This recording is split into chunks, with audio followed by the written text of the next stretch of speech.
नागपुरातील यशोधरानगर पोलिसांनी अंमली पदार्थांच्या विरोधात मोठी कारवाई करत गांजाची अवैध विक्री करणाऱ्या पती-पत्नीला अटक केली आहे.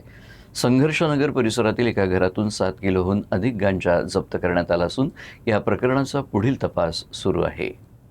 या प्रकरणात पोलिसांनी मोहम्मद सरफराज अख्तर अन्सारी आणि त्याची पत्नी गोसिया परवीन सरफराज अन्सारी यांना अटक केली आहे. यशोधरानगर पोलिसांना संघर्षनगर परिसरातील एका घरातून गांजाची अवैध विक्री सुरू असल्याची गोपनीय माहिती मिळाली होती. या आधारे पोलिसांनी धाड घातल्यावर घरात ठेवलेल्या प्लास्टिकच्या पोत्यातून 7 किलोहून अधिक गांजा जप्त करण्यात आला. जप्त करण्यात आलेल्या गांजाची अंदाजे किंमत 1,76,000 रुपये असल्याचं पोलिसांनी सांगितलं. प्राथमिक चौकशी दोन्ही आरोपी आर्थिक फायद्यासाठी घरातूनच गांजाचा अवैध व्यवसाय करत असल्याचं समोर आलं. तसेच चौकशीत हा गांजा ओडिशातून आणण्यात आला असून तो वर्धा इथे पाठवण्याची तयारी सुरू असल्याची माहितीही उघड झाली आहे.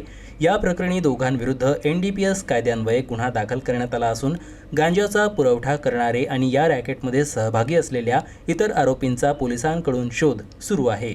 संघर्षनगर येथील मोहम्मद सरफराज अख्तर अन्सारी हा आपल्या घरी गांजा तस्करी करून आणलेला आहे आणि तो विक्रीकरिता घेऊन जाणार आहे अशी माहिती मिळाल्यावरून लगेच PSI कनसे आणि आम्ही सदर घरावर छापा टाकला असता तिथं जे आहे तर त्याच्या घरामध्ये महिला दोन पंच आणि महिला अधिकारी यांच्या समक्ष झडती घेतली असता त्याच्या घरामध्ये 7 किलो 61 किलोग्राम वजनाचा गांजा ज्याची किंमत आहे 1,76,525 रुपयाचा मुद्देमाल तर मी जप्त केला.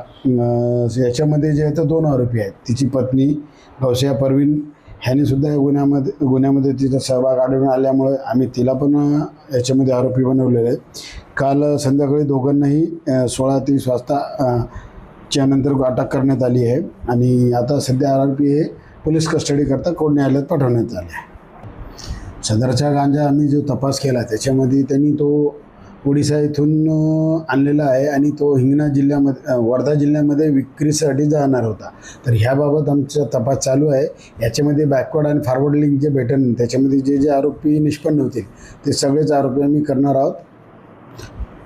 याच्यामधला जो मोहम्मद सरफराज अख्तर आहे हा रेकॉर्डवरचा याच्यापूर्वी त्याच्यावर 2 ते 3 गुन्हे NDPSचे दाखल आहे आणि काही चोऱ्याचे आणि इतर काही रेकॉर्ड आहे त्याचा. आणि जी तिची पत्नी आहे तिचा हे म्हणजे रेकॉर्ड नाही, फर्स्ट गुन्हा आहे.